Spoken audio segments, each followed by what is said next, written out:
د 9 بجو خبرونو ته مو زه سمیع الامیني هرکلی وایم. نن د ربیع الاول 12مه د بشریت ژغورونکي حضرت محمد صلی الله علیه وسلم د زوکړې له ورځې سره برابره ده. دغه ورځ هر کال په ټوله اسلامي نړۍ او په ځانګړې توګه په افغانستان کې د ختمونو په ترسره کولو سره لمانځل کیږي.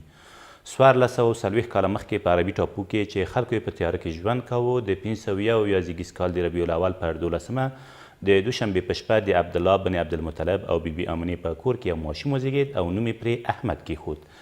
احمد قریشي په 25 کلنۍ کې له بیبي خدیجې سره واده وکړ او په 40 کلنۍ کې د لوی او سپېڅلي خدای جل جلاله له لوري په پیغمبرۍ مبعوث شو او د پیغمبرۍ په 30 کلنه دوره کې قرآن عظیم شان پرې نازل شو. نوموړي د اسلام د خپراوي په موخه څه باندې 10 غزوې او جګړې کړي او د 63 کالو په عمر یې له دې نړۍ څخه سترګې پټې کړي دي.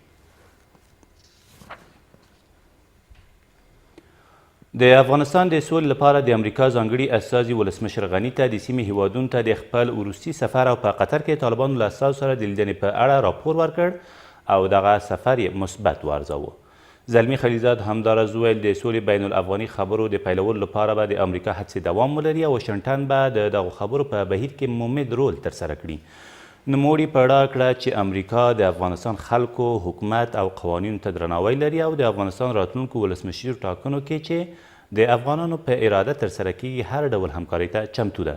ښاغلي غني هم ویلي چې سوله د افغانستان د خلکو اساسي غوښتنه او د حکومت له لوی موخو څخه ده او په دې برخه کې افغان حکومت پوره چمتووالی لري. په دې جلسه کې ډاکټر صاحب خلیزاد خپل د وروستي سفر په هکله جمهور رئیس ته ګزارش او معلومات وړاندې کړل او د طالبانو سره د لیدنو او د نورو اراکینو سره د لیدنو مفصل معلومات یې ورکړل او ویل چې د امریکا متحده ایالاتو حکومت د افغانستان ستراتیژیک شریک په حیث به د افغانستان د خلکو او د حکومت په رهبري او مالکیت او بین الافغاني مذاکراتو په بهیر کې به مهمد رول ادا کوي. له دې سره سم مخکیني ولسمشر حامد کرزي د افغان سولې په اړه د امریکا له ځانګړي استازي سره په کتنه کې ویل له هر هغه ګامه چې په افغانستان کې د سولې او ملي حاکمیت د ټینګښت لامل شي ملاتړ کوي. ښاغلي کرزي په دې ناسته کې چې تېره ورځ په خپل دفتر کې ترسره شوه همداراز په دې لاره کې د هر ډول همکارۍ ټټر وواهه.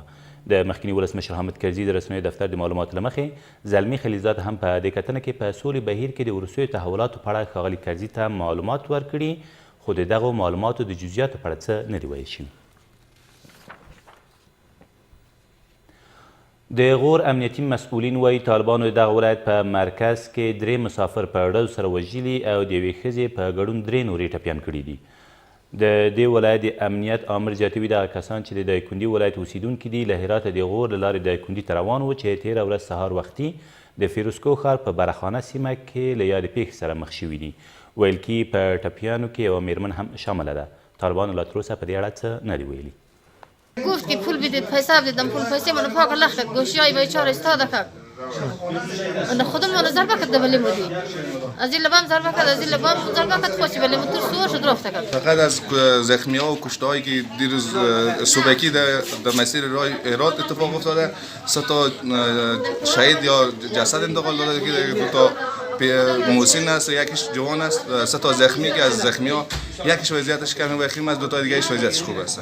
از موتر از مردودات ولایت دایکنډي از مسیر هرات که به طرف بور در حالت حرکت بود فلوکی ساعت 4:30 بجه در قسمت از براخانه توسط دشمنان وطن طالبا اونا توقف دادن میشه و بعد از تلاشی اینا را بر اکبار بسته میکنن. در نتیجه 3 نفر شهید میشه و 3 نفر زخمی.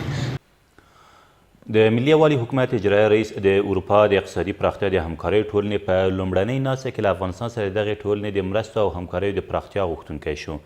عبدالله تېره ورځ په پاریس کې د دغې ټولنې په ناسته کې په خپله وینا کې سره له دې چې د کوچنیو او منځنیو سوداګریو پراختیا یې د ملي یووالي حکومت له لومړیتوبونو یاد کړ. همداراز یې په ډاګه کړه چې له هڅو سره افغان حکومت لا تر اوسه د کوچنیو او منځنیو سوداګریو لپاره روښانه او مدونه تګلاره نه لري.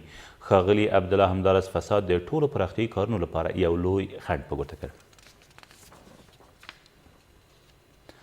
او 4 داعشیان په کابل ښار کې د څارګرې ملي ادارې د کارکوونکو له لوري ونیول شول. څارګره ملي اداره د یوې خبرپاڼې په خپرولو سره وایي دغه کسان په کابل ښار کې د ترهګریزو بریدونو او په تورونو بوخت و چې بالاخره د یادې ادارې په ځانګړو عملیاتو کې نیول شوي دي. ویل کېږي له یادو کسانو یو شمېر وسلې هم ترلاسه شوي دي. دا تر دې مهاله وروستي خبرونه، تر بیا مو الله مل.